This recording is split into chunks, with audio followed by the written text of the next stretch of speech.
독생자가 올라와 백성들을 부활시키고, 이 제목으로 하나님의 말씀을 살펴보도록 하겠습니다.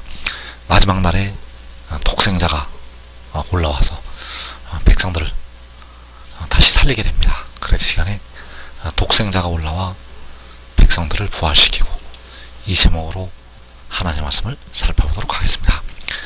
그래서 백성들의 연약한 육신이 부활되기 위해서 반드시 해결이 되어야 될 문제가 있습니다. 백성들의 그 몸이 부활되기 위해서는 반드시 해결돼야 되는 것이 있다는 것, 바로 그 육신에 거하는 죄가 해결이 돼야 된다는 사실입니다. 이 죄가 해결되지 아니하면 백성들의 연약한 육신은 무덤을 벗어날 수가 없다는 사실입니다. 그래서 로마서 8장 10절에서 또 그리스도께서 너희 안에 계시면 몸은 죄로 말미암아 죽은 것이나 영은 의로 말미암아 살아있는 것이니라. 자, 이것이 현재 우리 하나님의 백성들의 상태가 되겠습니다. 영은 십자가의 도로 말미암아서 의를 얻게 되고, 그 의로 말미암아 살게 되는데, 몸은 죄로 말미암아 죽는다고 말씀을 하고 있습니다. 그래서 현재 몸은 예수 믿어도, 십자가의 도를 믿어도 안 믿어도 몸은 죽는다는 사실입니다. 왜냐하면 그 몸의 육신의 죄로 말미암아 죽게 됩니다. 그래서 이 몸이 부활되기 위해서는 반드시 이 몸에 있는 죄가 도말이 되어야 한다는 사실입니다. 그래서 로마서 8장 23절에서 그뿐 아니라 또한 우리 곧 성령의 처음 익은 열매를 받은 우리까지도 속으로 탄식하여 양자될 것 곧 우리 몸의 속량을 기다리느니라.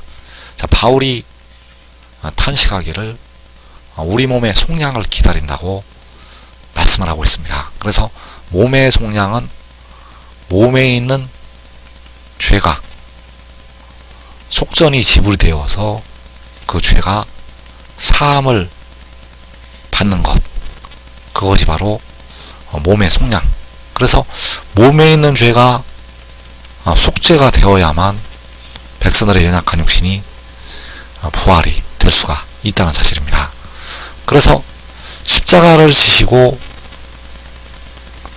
백성들의 영혼을 속량하신 주님께서는 바로 만군의 여호와 스스로 있는 자가 되시겠고, 그리고 그 연약한 육신이 이제 부활이 되기 위해서 독생자가 백성들의 몸을 속죄를 하게 됩니다.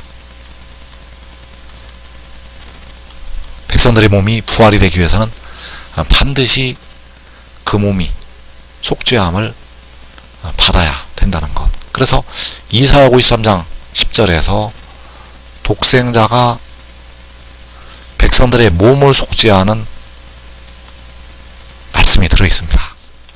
그래서 이사야 53장 10절에서 여호와께서 그에게 상함을 받게 하시기를 원하사 질고를 당하게 하셨은즉 그의 영혼을 속건제물로 드리게 이르면 그가 씨를 보게 되며 그의 날은 길 것이요 또 그의 손으로 여호와께서 기뻐하시는 뜻을 성취하리로다. 자, 그가 그 영혼을 제물로 드리고 질고를 당하는 것은 백성들의 몸을 속량하기 위해서 속전을 지불을 하는 것, 그가 그 영혼을 제물로 드리고 질고를 당한 것은 백성들의 몸을 속죄하는 행위가 된다는 사실입니다. 그래서 그가 그 영혼을 제물로 드려서 백성들의 몸을 속량한 뒤에 그의 손으로 여호와께서 기뻐하시는 뜻을 성취하게 된다는 사실입니다. 그래서 그의 손으로 성취한다는 것은 바로 독생자의 손으로 여호와께서 기뻐하시는 뜻을 성취를 하는 것. 그래서 그의 손은 바로 계시록 10장에서 그 바다와 땅을 밟고 서 있는 천사가 하늘을 향하여 오른손을 들고 맹세할 때 그 손이 되겠고, 그 힘센 천사는 바로 백성들의 몸을 속량하는 독생자. 그래서 이 마지막에 그 손으로 여호와께서 기뻐하시는 뜻을 성취하게 된다는 사실입니다. 그래서 그가 어디에서 올라오게 되는가 하면 동쪽에서 올라오게 됩니다. 왜냐하면 만군의 여호와께서 동쪽으로 독생자를 보내시고 동쪽에서 그를 일으키시기 때문입니다. 그래서 이사 46장 10절에서 내가 시초부터 종말을 알리며 아직 이루지 아니한 일을 옛적부터 보이고 이르기를 나의 뜻이 설 것이니 내가 나의 모든 기뻐하는 것을 이루리라 하였노라. 내가 동쪽에서 사나운 날짐승을 부르며 먼 나라에서 나의 뜻을 이룰 사람을 부를 것이라. 내가 말하였은즉 반드시 이룰 것이요 계획하였은즉 반드시 시행하리라. 자, 여기서 내가는 바로 만군의 여호와. 자, 여호와께서 시초부터 종말을 알리신다고 말씀을 하셨습니다. 그래서 그 종말에 나의 뜻이 설 것이라고 말씀을 하시는 것이 되겠고, 그 종말에 나의 뜻을 이룰 사람을 부르신다고 말씀하셨습니다. 그래서 나의 뜻을 이룰 사람이 그의 손으로 여호와께서 기뻐하시는 뜻을 성취하게 된다는 사실입니다. 그래서 그 뜻을 이룰 사람이 동쪽에서 먼 나라에서 부르심을 받게 됩니다. 그래서 그 뜻을 이룰 사람이 바로 독생자요, 계시록 10장에서 그 작은 두루마리를 들고 서 있는 힘센 천사, 그가 여호와 아버지의 뜻을 그의 손으로 성취하게 된다는 사실입니다. 이것이 바로 만군의 여호와께서 알리신 종말. 그래서 그의 손으로 여호와께서 기뻐하시는 뜻을 성취할 때 백성들이 무덤을 열고 부활하게 된다는 사실입니다. 그래서 여호와께서 기뻐하시는 뜻은 하나님의 백성들이 부활해서 영생으로 들어가는 것, 하나님의 백성들이 영생을 얻는 것이 여호와께서 기뻐하시는 뜻, 그 뜻을 독생자의 손을 통해서 이루시게 된다는 사실입니다. 그래서 그가 동쪽에서 올라오게 됩니다. 그 뜻을 이룰 사람이 동쪽에서. 그래서 이사 41장 2절에서 누가 동방에서 사람을 일깨워서 공의로 그를 불러 자기 발 앞에 이르게 하였느냐. 열국을 그의 앞에 넘겨주며 그가 왕들을 다스리게 하되 그들이 그의 칼에 티끌 같게 그의 활에 불리는 조개 같게 하매 그가 그들을 쫓아가서 그의 발로 가보지 못한 길을 안전히 지났나니 이 일을 누가 행하였느냐, 누가 이루었느냐, 누가 처음부터 만대를 불러내었느냐. 나 여호와라, 처음에도 나요, 나중 있을 자에게도 내가 곧 크니라. 자, 만군의 여호와께서 처음과 나중이 되시고 이 일을 이루시게 됩니다. 그래서 그 일을 이루실 때 누가 처음부터 만대를 불러내었느냐. 자, 이 말씀이 바로 첫사람 아담부터 마지막에 택하신 백성들까지 부활시키고 영생을 주는 것. 만대를 첫사람부터 처음부터 이 만대를 불러내는 것은 바로 백성들을 무덤을 열고 부활을 시키는 것이 되겠고, 이 일을 누가 이루었느냐라고 여호와께서 말씀을 하시고 있습니다. 그래서 처음과 마지막이 되시는 만군의 여호와께서 그 일을 동방에서 사람을 일깨워서 이루시게 된다는 사실입니다. 그래서 그 사람의 손으로, 동방에서 일깨우시는 사람의 손으로 여호와께서 기뻐하시는 뜻을 이루게 되고, 첫사람 아담부터 이 마지막에 택하신 백성들까지 불러내시게 됩니다. 바로 바로 부활을 시키게 된다는 사실입니다. 그래서 동쪽에서 일 깨우시는 그 사람은 백성들의 몸을 속량한 독생자요, 계시록 10장에서 그 작은 두루마리를 들고서 있던 힘센 천사, 그를 일으켜서 하나님의 백성들을 부활시키게 됩니다. 그래서 이사 41장 4절을 다시 보게 되면 이 일을 누가 행하였느냐, 누가 이루었느냐, 누가 처음부터 만대를 불러내었느냐, 나 여호와라, 처음에도 나요, 나중 있을 자에게도 내가 곧 크니라.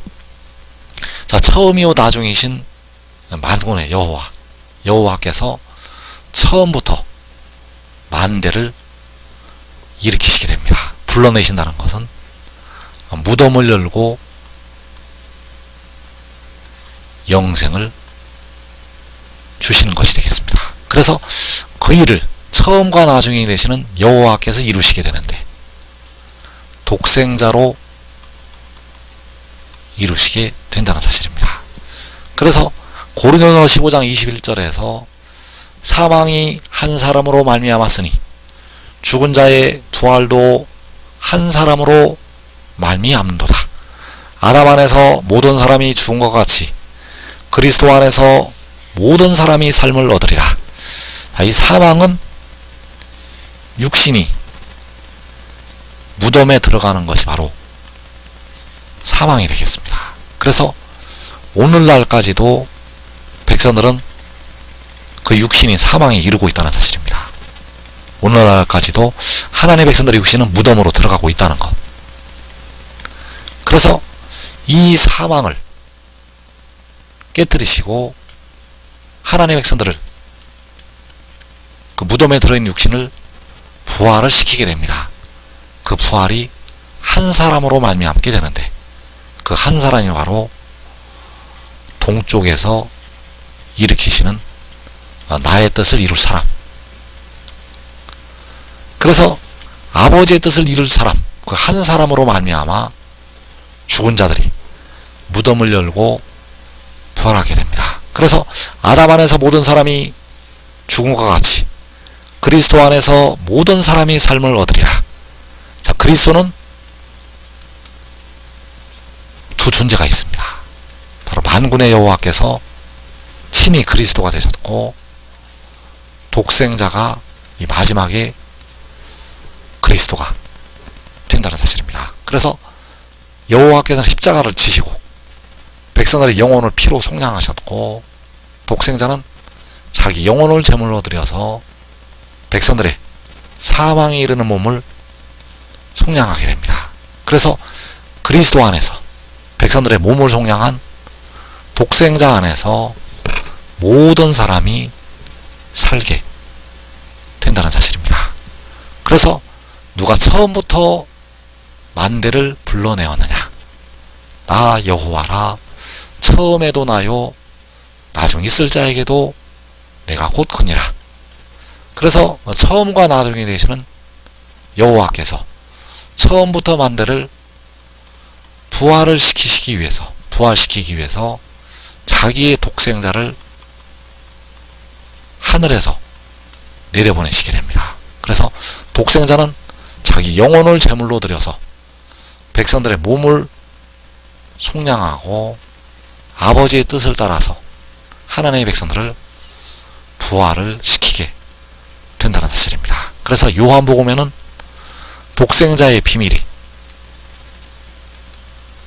아주 은밀하게 감추어서 있다는 사실입니다. 그래서 요한복음 6장 38절에서 내가 하늘에서 내려온 것은 내 뜻을 행하려 함이 아니요 나를 보내신 이의 뜻을 행하려 함이니라. 나를 보내신 이의 뜻은 내게 주신 자 중에 내가 하나도 잃어버리지 아니하고 마지막 날에 다시 살리는 이것이니라. 자, 독생자는 백성들의 몸을 속량하게 되는데 누구의 몸을 속량하는가? 바로 아버지께서 자기 피로 사신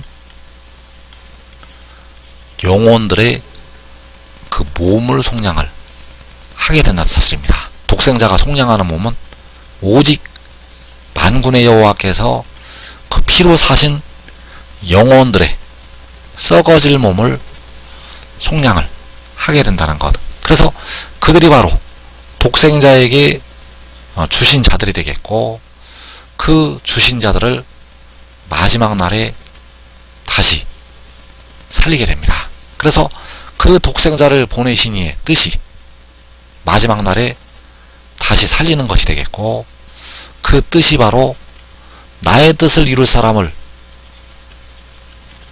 부르실 것이라고 말씀하신 나의 뜻이요. 그 뜻은 바로 백성들을 마지막 날에 다시 살리는 것. 그래서 이 뜻을 이루기 위해서 하늘에서 독생자가 내려오게 된다는 사실입니다. 그래서 그가 하늘에서 내려온 것은 살려주는 영이 내려온 것이요, 성결의 영이 내려온 것. 그 영이 내려온 것은 계시록 12장에서 여자가 아들을 낳은 것. 그래서 지금 믿고 순종하는 자들은 먼저 변화가 됩니다. 한 사람이 믿고 순종하면 자기 온 집이 먼저 변화가 됩니다. 이 복된 자리에 꼭 들어가기를 축원합니다.